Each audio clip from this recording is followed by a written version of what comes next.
Kita ke India, namun sebelumnya kita mengingatkan perkataan pejabat tinggi yang mengatakan hutang Indonesia, hutang kita aman jika dibandingkan dengan PDB negara kita. Maka ada pertanyaan berbasis ilmu MMT bahwa kenapa hutang asing dibanding PDB atau produk domestik bruto, atau dalam bahasa umumnya adalah jumlah nilai barang atas barang dan jasa yang dihasilkan oleh berbagai unit produksi di suatu negara dalam jangka waktu tertentu, biasanya 1 tahun. Maka karena hutangnya hutang luar negeri, maka seharusnya lebih tepat hutang asing atau foreign debt itu dibandingkan dengan ekspor negara tersebut. Dimana kalau dibandingkan dengan ekspor, maka hutang yang dipinjam ternyata tidak menghasilkan mata uang asing, setidaknya dolar dalam hal ini, dan itu buruk kayaknya. Inilah yang menyebabkan hutang itu berbahaya. Tapi kita semua paham, demi terlihat pintar dan benar, maka harus dibandingkan dengan yang terlihat aman. Bandingkanlah hutang dengan jumlah PDB. Nanti kalau ada yang melihat dari sisi yang lain, walau hal itu benar namun merugikan pencitraan, tenang, sudah punya banyak buzzer yang melindungi setiap kebijakan dengan narasi. Kalau perlu, serang karakter orang yang berbeda tadi. Saat ini sudah gampang menjelekkan orang-orang yang berbeda karena sudah diciptakan citra negatif atas mereka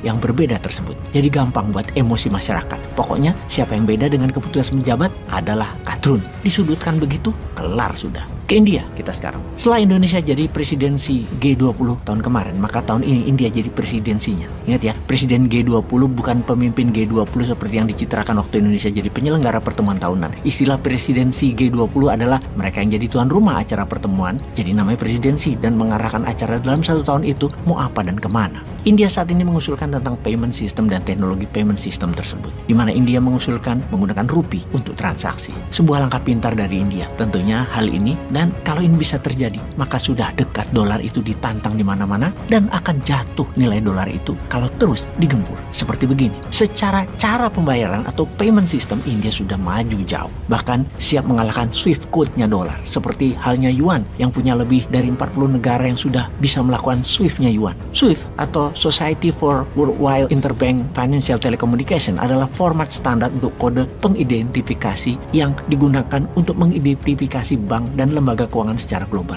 Kode ini menunjukkan siapa dan dari mana lembaga bank tersebut berada dalam kode bank internasional untuk lalu lalangnya dolar. Yuan punya Swift code juga. Karena itu ketika rubel Rusia diembargo, dolar milik Rusia disanksi, maka Swift Yuan bisa dilewati oleh Rusia. Dan sekarang rupiah India dan payment system India atau Swift India dibuat. Unified Payment Interface atau disingkat UPI atau UPI. Inilah Swift-nya ala India untuk digital rupiah. Strategi ini menjadikan dolar terancam melalui dedolarisasi perdagangan dunia, di mana saat ini Bank Sentral India sudah menyetujui 18 negara menggunakan UPI payment system tersebut, termasuk Rusia dan Sri Lanka. Salah duanya yang menggunakan spesial rupiah Vostro account, semacam virtual akunnya di UPI. Transaksi ini memudahkan rupiah dipakai di 18 negara tersebut. Hanya pindah buku pada Vostro akun masing-masing di setiap transaksi. Kalau dulu pakai Swift dolar, maka rupiah trading dengan baht Thailand, transfer transaksinya harus pakai dolar karena nggak punya jalur payment settlement antara dua negara tersebut. Kalau UPI itu anggap saja masing-masing negara transaksi pakai rupiah tapi di GoPay. Nah,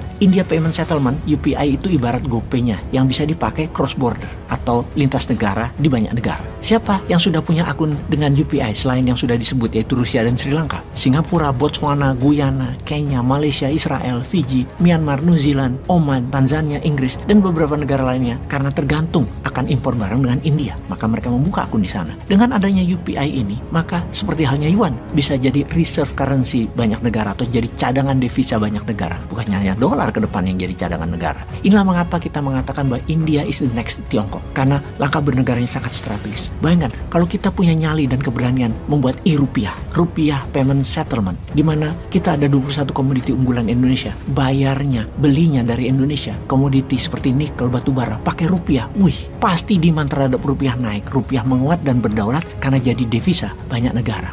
Lupa gua, kita punya utang dolar ya, kita perlu dolar, makanya impor barang Indonesia belinya harus pakai dolar karena dolarnya dibutuhkan buat nyicil utang.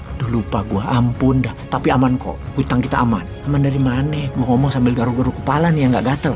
Peace.